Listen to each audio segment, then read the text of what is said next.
All right, so are you ready to dive deep into The Sixth Sense? Always up for a good deep dive, especially with this film. Yeah, and we're not just talking about the spooky stuff, the jump scares, all that. Right, we're going deeper this time. Yeah, way deeper into like where film and philosophy and even psychoanalysis all kind of meet. I love it. And you brought some really interesting stuff to the table. Well, I tried to. You did an academic paper called Representation of Language and Consciousness, which sounds pretty intense. It gets into some deep stuff. And your own notes on language and consciousness in film, and all centered around The Sixth Sense. Well, yeah, it's such a rich film. There's so much to unpack. Exactly. And I mean, to really get into it, we need some like intellectual heavy hitters. Definitely. So we're bringing in Jacques Lacan. Oh, perfect. And Max Weber. Excellent choices. I know those names might sound a little intimidating, like, oh my God, are we in college again? Right. But trust me, their ideas add a whole new layer of meaning to the film. They really do. They're like those decoder rings, that unlock secret messages. I love it. Lacan gives us this incredible tool for understanding how our minds work, especially when it comes to language and the unconscious. And Weber. Weber helps us see how the film plays with our modern ideas about, what's real and what's not. Okay, so Lacan first, he's got this whole thing about 3 orders of experience. Right. The real, the imaginary, and the symbolic. The famous 3 order. It sounds kind of like we're about to play Dungeons and Dragons. It does a little bit, but stick with me. Okay. Think of the real, like the most basic level of experience, pure, unfiltered, often traumatic or just overwhelming, the stuff we can't easily put into words. So like in the movie when Dr. Crow realizes he's actually been dead the whole time. Exactly. That's the real, like a total mind-blowing, earth-shattering experience. Whoa. And Cole, he's dealing with that constantly. Oh, yeah. I mean, seeing dead people isn't just spooky. It's like facing something that just breaks our normal understanding of how the world works. For sure. It's a complete disruption of reality. So for Cole, the real is like literally those ghosts just intruding on his everyday life. Right, front and center. But it's also the feeling of isolation, right? The fact that he can't explain what he sees to anyone. Exactly. And for a kid, that's got to be so tough. Really heavy stuff. And that's where the imaginary comes in, right? Right. It's our attempt to make sense of the real, to create a picture of things that's maybe more comfortable, even if it's incomplete. So like how Cole tries to just ignore the ghosts at first. Yes. Or how Dr. Crow initially dismisses his claims as like just a kid's overactive imagination. Right. It's not that they're intentionally denying reality. Right. But the imaginary is where we cling to familiar images and ideas, even if they don't quite fit. It's a coping mechanism, basically. But eventually they both have to move towards the symbolic, right? Right. The realm of language where we can finally try to articulate and understand these really complex experiences. That's the key. The symbolic is where we find our place in society, where we learn to communicate and share meaning. So for Cole, it's about finding a way to talk about his visions. Yeah, to make them part of his life without being completely overwhelmed by them. And for Dr. Crow, the symbolic is about accepting Cole's reality. Right, which means questioning his own scientific worldview. It's a huge leap of faith for both of them. A huge leap. And that's what makes the film so compelling. It makes us, the audience, confront those same questions. Like, what do we believe and how do we make sense of the world when it throws us these curveballs? Right. So we've got the real, the imaginary, and the symbolic all swirling around in this film. Just like a psychological whirlwind. And I think where it gets even more interesting is how those ideas connect to our own modern world. Exactly. And that's where Weber comes in. Okay, bring on Weber. He had this theory about how society evolved, how we got to where we are now, and he called it the disenchantment of the world. Disenchantment of the world. Okay. I'm intrigued, but also a little worried this is going to get like super academic on us. No, don't worry. It's actually really relevant to how we experience a movie like The Sixth Sense. Weber's idea is basically that as societies, become more modern, they tend to move away from magical thinking. Okay. And more towards a rational scientific view of things. So less like ghosts are real and more like there's a logical explanation for everything. Exactly. Gotcha. Think about it. In the past, people explained a lot of things through myths, religion, superstition. Right. But with the rise of science, those explanations started to lose their hold. Okay. And Weber saw this as a kind of disenchantment, a loss of mystery and wonder in the world. But isn't The Sixth Sense doing the exact opposite? You got it. bringing back the supernatural, making us question what we think we know about reality. That's the brilliance of it. The film plays with this tension between the rational and the irrational, the seen and the unseen. Yeah. It's like Shyamalan is deliberately re-enchanting the world, at least for the time we're watching the film. And it's not just him. I mean, think about how popular fantasy and sci-fi are these days. Superheroes, magic, the paranormal, it's everywhere. It's true. It's like we're craving something more than just cold, hard facts. We need that sense of wonder. Yeah. It's almost like a counter movement to this disenchantment. Weber talked about maybe deep down, we're not as ready to give up on the magical as we thought. It's like that childlike part of us. Exactly. The Sixth Sense. It taps into that primal fear, that sense of wonder that's always been a part of being human. And it does it in a way that feels both familiar and completely unsettling. Right. Those ghost encounters, they're terrifying, but there's also this melancholic beauty to them. Absolutely, yeah. It's like they represent something we've lost touch with, something essential about our connection to the unknown. It really makes you think. Yeah. Makes you wonder if this disenchantment is really as complete as Weber made it out to be. Yeah. Maybe it's more about how we choose to see the world. Right. Whether we allow ourselves to believe in the possibility of something beyond the purely rational. That's a pretty profound idea, and I think it connects back to what we were saying about Lacan's three orders. It's like the film is constantly pushing us to confront the real, those aspects of existence that defy easy explanation, the stuff that science can't fully account for. The things that make us question everything we thought we knew. Exactly, and it's in that confrontation, in that wrestling with the unknown, that we find the most profound meaning. Right. Cole's journey is about accepting his gift, finding a way to live with the real even when it's terrifying. And Dr. Crow's journey? His is about learning to see beyond the limitations of his own imaginary worldview. Yeah. To embrace a reality that includes the seemingly impossible. So it's not just a ghost story. Not at all. It's a story about how we make sense of the world, how we grapple with the things that scare us, the things we don't understand. And it's about finding a way to live with those mysteries, to even find beauty and wonder in them. Beautifully put. And I think the film does this most powerfully in the scene where Cole finally reveals his secret to Dr. Crow in the hospital. Absolutely. It's a masterclass in cinematic tension. Oh, yeah. Visual storytelling, emotional depth. It's all there. All right, let's break down that scene. You said it takes place at night, right? Yeah, late at night. Cole's been hospitalized, and Dr. Crow comes to visit him. Okay. The room is dimly lit, creating this atmosphere of intimacy and vulnerability. Okay. Dr. Crow feeling like he's failed. Cole opens up about his own past, confessing his regrets about not being able to help another troubled child. So there's already this sense of shared vulnerability, a connection forming between them. Definitely. And Shyamalan emphasizes this visually. Okay. We get close-up shots of their faces, capturing every flicker of emotion, every hesitant glance. Right.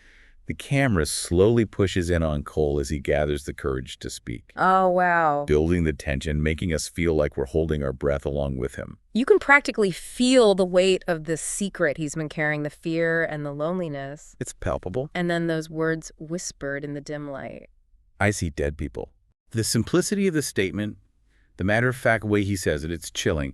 And then we see Dr. Crow's reaction, the initial disbelief, the struggle to reconcile what he's hearing with his rational worldview. Yeah, he's trying to hold on to his familiar understanding of the world. Desperately. But Cole's confession is like a crack in the foundation, a glimpse into the unsettling reality of the real. A total paradigm shift. And you can see that struggle play out on Dr. Crow's face. He wants to dismiss it, to explain it away. Right.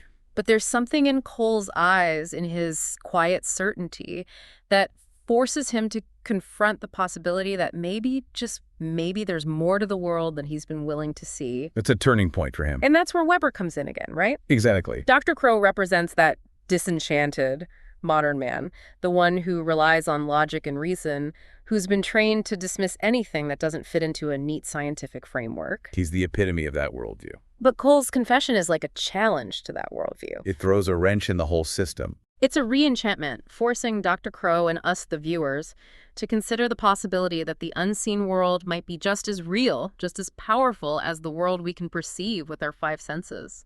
It forces us to expand our definition of reality. And think about how Shyamalan uses cinematic techniques to emphasize this shift. It's masterful. The eerie music, the strategic use of silence, the way the camera pulls back after Cole's confession, drifting out the window into the night. Like we're being pulled back into the larger world, but we're not the same. We've been changed. We've been given a glimpse behind the curtain, and now we have to decide what to do with that knowledge. It's like that moment in the film when Malcolm looks at a photo of himself and realizes he's been dead the whole time. Oh, yeah, a total reality-shattering revelation that changes everything. Exactly. And I think that's what makes The Sixth Sense so much more than just a ghost story. It's a film that asks us to question our own perceptions, our own beliefs, our own understanding of what's real and what's not. So if we bring it back to you, the listener, what can you take away from all of this? Well, maybe it's a reminder to be open to the possibility of things that we can't fully explain, to embrace the mystery and wonder that still exists in our world, even if we don't always see it. Maybe it's about recognizing that sometimes the most profound truths lie in the things that scare us, the things that challenge our comfortable worldview. The Sixth Sense.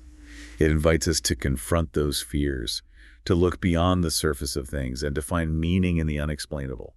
And on that note, I think we've reached the end of our deep dive into The Sixth Sense. That went by fast. It did. We'll have to pick this back up in another episode. Thanks for joining us on this journey into the world of film philosophy and the human psyche. My pleasure. We'll see you next time for another fascinating exploration.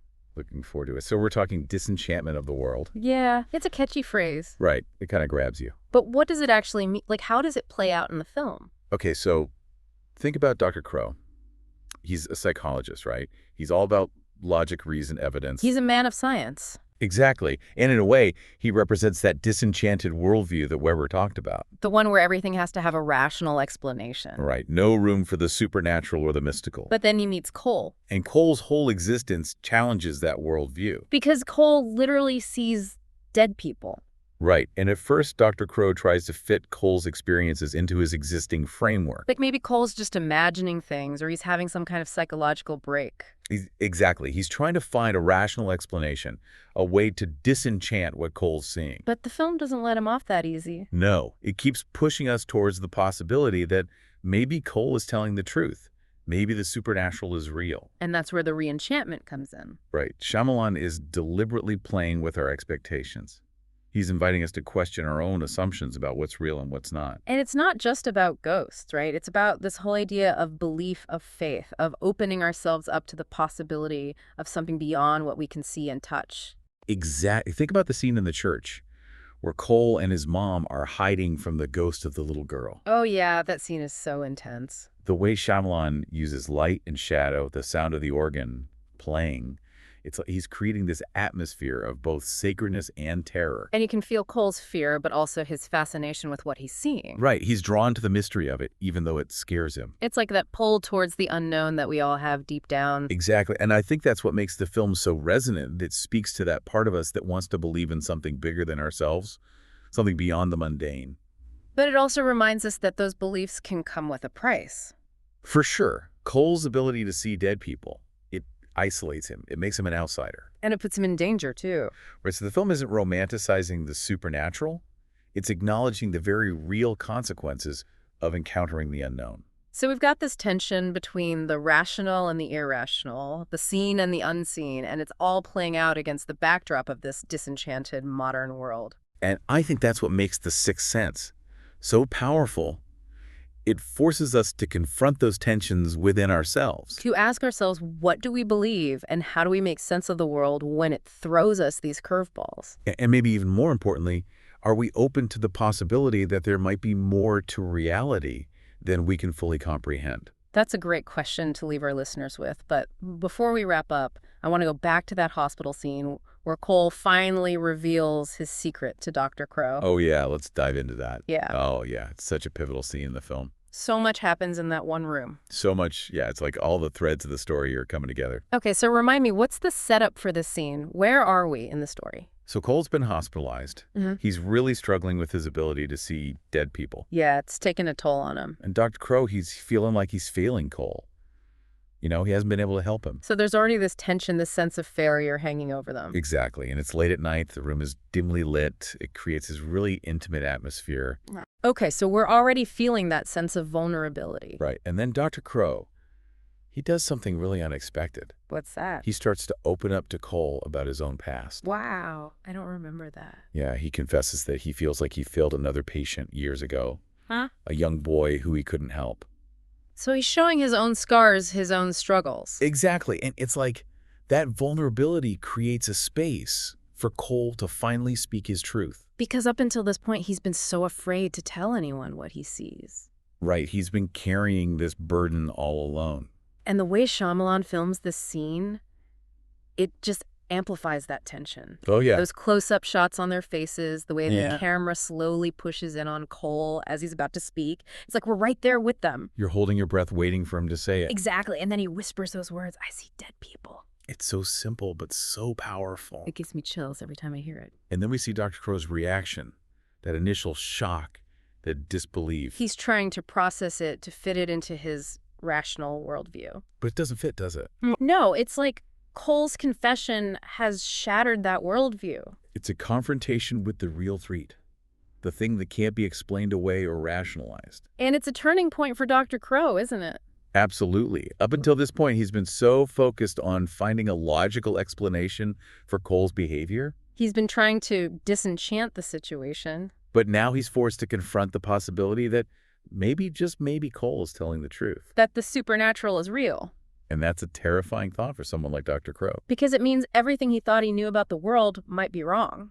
It challenges his whole belief system. And it's not just Dr. Crow, it's us, the audience, too. We're being asked to confront those same questions. What do we believe, what's real, and how do we make sense of the world when it throws us these curveballs? So The Sixth Sense, it's not just a ghost story or a thriller. It's a film that makes us think about the nature of reality, the limits of our perception, the power of belief. And the importance of being open to the unknown. Exactly. And I think that's what makes it such an enduring film. It stays with you long after you've seen it. It makes you question everything. And maybe that's a good thing. Maybe it is. Thanks for joining us for this deep dive into The Sixth Sense. It's been a pleasure. Until next time, keep exploring, keep questioning, and keep an open mind.